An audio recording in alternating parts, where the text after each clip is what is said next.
하나님 말씀의 역대상 20장 1절부터 8절까지 우리 교독하겠습니다. 해가 바뀌어 왕들이 출전할 때가 되매 요압이 그 군대를 거느리고 나가서 암몬 자손의 땅을 격파하고 들어가 랍바를 에워싸고 다윗은 예루살렘에 그대로 있더니 요압이 랍바를 쳐서 함락시키매 다윗이 그 왕의 머리에서 보석 있는 왕관을 빼앗아 중량을 달아보니 금 1달란트라 그들의 왕관을 자기 머리에 쓰니라. 다윗이 또 그 성에서 노략한 물건을 무수히 내오고 그 가운데 백성을 끌어내어 톱과 쇠도끼와 돌서래와 일하게 하니라. 다윗이 암몬 자손의 모든 성읍을 이같이 하고 다윗이 모든 백성과 함께 예루살렘으로 돌아오니라. 이후에 블레셋 사람들과 게셀에서 전쟁할 때에 후사 사람 십부개가 키가 큰 자의 아들 중에 10배를 쳐 죽임에 그들이 항복하였더라. 다시 블레셋 사람들과 전쟁할 때에 야일의 아들 엘하나니 가드 사람 골리앗의 아우 라흐미를 죽였는데 이 사람의 창자루는 배틀째 같았더라. 또 가드에서 전쟁할 때에 그곳에 키 큰 자 하나는 손과 발에 가락이 6씩 모두 24이 있는데 그도 키가 큰 자의 소생이라. 그가 이스라엘을 능욕함으로 다윗의 형 시므아의 아들 요하나니 그를 죽이니라. 가드의 키 큰 자의 소생이라도 다윗의 손과 그 신하의 손에 다 죽었더라. 아멘. 기도드리겠습니다. 살아계신 하나님 감사합니다. 이 시간 하나님 말씀을 전하고 듣습니다. 성령께서 역사하셔서 우리를 향한 하나님의 뜻을 잘 깨달아 알게 도우시고 또 하나님이 알려주시는 대로 잘 믿고 따르게 도우소서. 감사드리고 예수 그리스도의 이름으로 기도드렸습니다. 아멘. 우리가 19장에서 암몬 왕 나하스가 죽었을 때 다윗은 그 나하스로부터 받은 도움을 생각을 했어요. 그래서 나하스의 아들 한온이 왕이 된 것을 도우려고 이제 조문을 보냈죠. 근데 그 나하스의 아들 한온이 다윗을 의심했고 모욕을 했습니다. 그리고 자기가 먼저 다윗을 공격을 했어요. 암몬은 아람 나라에 돈을 주고 용병을 내어 공격을 했지만 하나님의 도우심으로 다윗이 2번이나 승리를 했습니다. 오늘 본문에서는 이때에 이제 다윗이 아람을 다시 공격해서 수도 랍바성을 점령한 내용이 오늘 기록되어 있습니다. 그 랍바성을 점령할 때는 이제 요압이 먼저 랍바를 함락시켰어요. 그 다음에 다윗이 랍바에 와서 그 한온 왕의 왕관을 취했는데 금 1달란트가 되었다. 그러니까 1달란트는 대략 한 35kg 정도가 됩니다. 그러니까 금이 35kg짜리 왕관인 거예요. 어마어마한 왕관이죠. 그리고 이제 다윗은 암몬 자손들을 이스라엘 백성들을 위한 일꾼으로 이렇게 삼았습니다. 그 다음에 그 밑으로 이제 기록되어 있는 것은 4절부터 보게 되면 블레셋과의 전쟁이 또 있었어요. 다윗의 용사 후사 사람 십부개가 그 블레셋을 쳐서 승리를 했고 또 다시 블레셋과의 전쟁이 있었습니다. 그때는 골리앗의 아우 라흐미를 엘하나니 이렇게 죽였어요. 또 가드에서 전쟁을 할 때 손과 발이 6개씩 있는 자가 있었는데 요나단이 그 사람을 죽였습니다. 그러니까 전쟁이 무수하게 많았습니다. 그러니까 우리들은 인생을 살아가는데 많은 여러 가지 고난이 있을 때 왜 이렇게 인생이 어렵고 힘든가라고 하지만 원래 그런 거예요.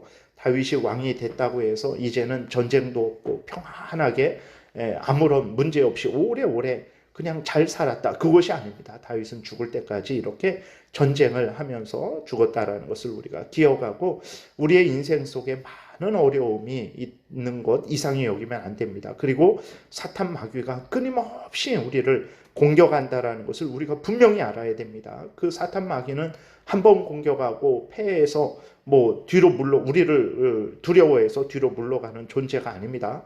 한 번 공격하면 그 다음에 또 공격하고 또 공격하고 끊임없이 우리가 천국 갈 때까지 끊임없이 우리를 유혹하고 넘어뜨리는 자라는 것을 기억을 해야 됩니다. 그래서 항상 우리가 영적인 전쟁을 해야 돼요. 거기에서 영적인 전쟁에서 이기는 길은 우리의 힘과 지혜가 아니라 하나님의 전신갑주를 입어야 되는 거야. 믿음을 가지고 하나님을 의지하고 하나님의 말씀을 가지고 기도하면서 에베소서 6장에 나와 있는 대로 하나님 앞에서 하나님을 의지하고 신뢰하고 도움을 구해야만 우리가 영적인 전쟁에서 이기는 것입니다. 그러니까 사람들은 이렇게 신앙생활을 하다 보면, 일상생활을 하다 보면 그것이 우리의 삶이 하나님 앞에서의 삶이고 사탄 마귀와의 싸움이고 죄와의 싸움이라는 것을 잊어버려요. 그냥 그것을 잊어버리고 그냥 하루하루 문제없이 살아가는 것, 그리고 그 하루 동안에 일어나는 그러한 일들에 대해서 그냥 너무 가볍게 이것은 자연스러운 일 아닌가 라고 생각을 하는 경우가 많습니다. 그렇지 않습니다. 우리의 모든 하루하루의 삶은 하나님 앞에서의 삶이고 죄와 맞서 싸우는, 죄를 짓지 않기 위한 삶이고 그 다음에 사탄 마귀의 유혹에 맞서는 삶이라는 것을 우리가 늘 기억을 해야 됩니다. 그래서 아주 분명해요. 그러니까 하나님의 말씀을 내가 가까이 하지 않는다. 그 말씀을 읽고 듣지 않는다. 그 말씀을 따라서 살아가지 않는다. 그것은 이미 사탄 마귀에게 속은 거예요. 뭐 사탄 마귀가 귀신처럼 내 앞에 나타나지 않았을지라도 그건 중요한 게 아닙니다. 사탄 마귀가 이 모양 저 모양 광명의 천사로 위장해서 우리들을 공격을 하죠. 때로는 우는 사자와 같이 공격을 하기도 하고 광명의 천사로 위장해서 우리를 공격을 하기도 합니다. 근데 그 두 개의 공격의 열매는 똑같아요. 결과는 똑같습니다. 우리들이 하나님의 말씀을 멀리하게 됩니다. 하나님의 말씀을 우리가 듣는 일을 게을리하게 되고 읽는 일을 게을리하게 되고 믿고 따르는 일을 게을리하게 되는 거예요. 그리고 내가 점점 하나님과 멀어지게 됩니다. 하나님을 의지하지 않는 거예요. 그러니까 뭐 밥을 지을 때에도, 설거지를 할 때에도 하나님을 의지하고 하나님의 은혜를 구하고 길을 걸어갈 때에도 하나님을 의지하고 하나님의 은혜를 구하고 어렵고 힘들 때만 하나님을 의지하고 하나님의 은혜를 구하는 것이 아니라 항상 하나님을 의지하고 하나님의 은혜를 구해야 돼요. 그러니까 우리의 모든 삶은 하나님의 은혜로 말미암아 살아가는 거거든요. 그래서 항상 하나님의 은혜를 구해야 됩니다. 근데 이러한 일이 멀어져요. 점점 하나님을 가까이 하지 않습니다. 마음으로 실제 삶 속에서 하나님을 가까이 하지 않고 하나님을 의지하지 않고 그냥 일상의 삶이지 그냥 이렇게 살아가면 되지 이렇게 생각을 하는데 그것이 바로 사탄 마귀에게 이미 속은 거예요. 그것이 속은 것이라는 것을 분명히 기억을 해야 되는 것입니다. 그래서 다시 한번 우리의 인생은 이렇게 죄와의 싸움이고 사탄 마귀와의 싸움이라는 것을 늘 기억하고 눈에 보이지 않더라도 항상 깨어 경계해야 되고 항상 우리가 하나님을 가까이 하고 의지하는 그 삶을 늘 걸어 나가야 되는 것입니다. 근데 이러한 공격이 있었지만 다윗과 다윗의 용사들에 의해서 모든 나라, 모든 장수들이 그 대적들이 쓰러졌어요. 이는 하나님께서 약속하신 대로 다윗과 함께 하시며 도우시고 승리케 하셨기 때문에 그렇습니다. 그러니까 우리들은 하나님이 이런 분이에요. 이런 분인데 우리가 하나님을 의지하지 않고 가까이 하지 않고 하나님의 뜻대로 살아가지 않는다. 그것은 심각한 우리의 잘못이라는 것을 우리가 늘 기억을 해야 되는 것입니다. 그런데 이렇게 철저하게 하나님께서는 약속하신 대로 다윗과 동행하면서 다윗을 지키시고 보호하셨죠. 승리하게 하셨습니다. 그런데 이러한 하나님과 달리 다윗은 이때 범죄를 저지릅니다. 이 내용이 사무엘하 11장에 자세히 기록되어 있어요. 근데 역대상에서는 이 내용이 기록되어 있지는 않습니다. 근데 1절에 보게 되면 이렇게 기록이 되어 있죠. 해가 바뀌어 왕들이 출전할 때가 되매 요압이 그 군대를 거느리고 나가서 암몬 자손의 땅을 격파하고 들어가 랍바를 에워싸고 다윗은 예루살렘에 그대로 있더니 이렇게 기록이 되어 있어요. 요압이 랍바를 함락시킬 때에 암몬과 싸우고 랍바를 함락시킬 때에 다윗은 예루살렘에 그대로 있었어요. 그러니까 다윗이 전쟁에 나가야 되는데 안 나갔던 것입니다. 그러면 왜 다윗이 전쟁에 나가지 않음으로 그러니까 나가지 않았는가?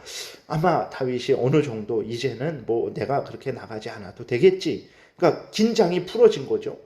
경계를 하지 않고 항상 깨어서 자신의 본분을 다하지 않은 거예요. 그러니까 다윗이 없어도 하나님이 도우시니까 요압이 이기게 되는 거죠. 근데 그때도 요압은 하나님의 백성들을 위해서, 이스라엘을 위해서 우리 목숨을 걸자, 동생과 함께 그러한 믿음을 가지고 전쟁에 임했죠. 그래서 하나님께서 도와주셔서 이기게 하신 거예요. 그러니까 이렇게 잘 될 때에, 평안할 때에 다윗이 긴장이 풀어진 거예요. 무슨 일이 있었습니까?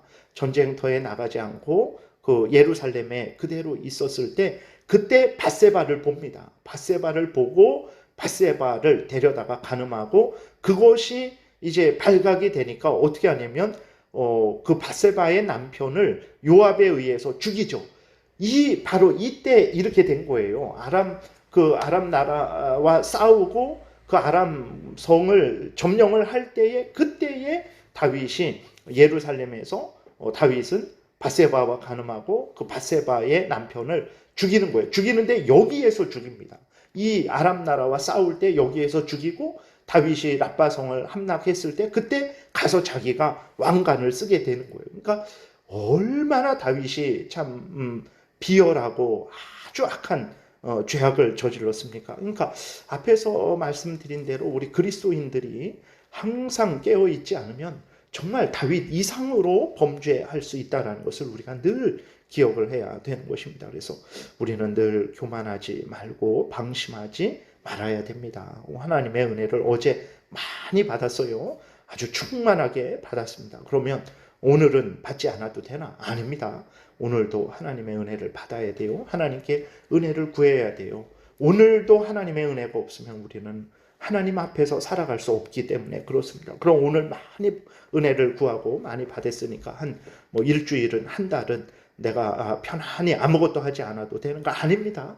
내일도 하나님의 은혜를 구해서 하나님의 은혜를 받아야 돼요. 우리는 일생은 항상 매일매일 매 순간순간 하나님의 은혜가 있어야 되는 거예요. 하나님의 은혜가 없는 그 순간 우리는 방심하게 되고, 그때 우리는 우리의 죄성에 이제 사로잡히게 되죠. 안목의 정욕, 육신의 정욕, 이생의 자랑거리에, 탐욕에 눈이 멀어서 그들이 범죄하게 되는 것이고, 사탄 마귀의 유혹에 넘어지게 되는 것입니다. 그렇기 때문에 우리가 항상 깨어서 경계하고 하나님의 은혜를 구해야 되는 거예요. 이것이 우리의 본분이라는 것을 우리가 명심해야 되겠습니다. 기도드리겠습니다. 살아계신 하나님, 감사합니다.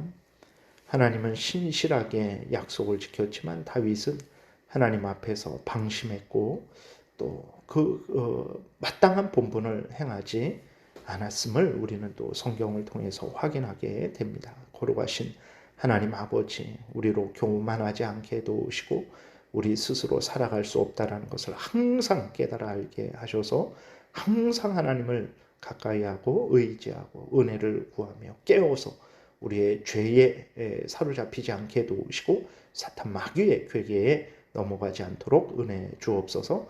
예수 그리스도의 이름으로 기도드렸습니다. 아멘. 하늘의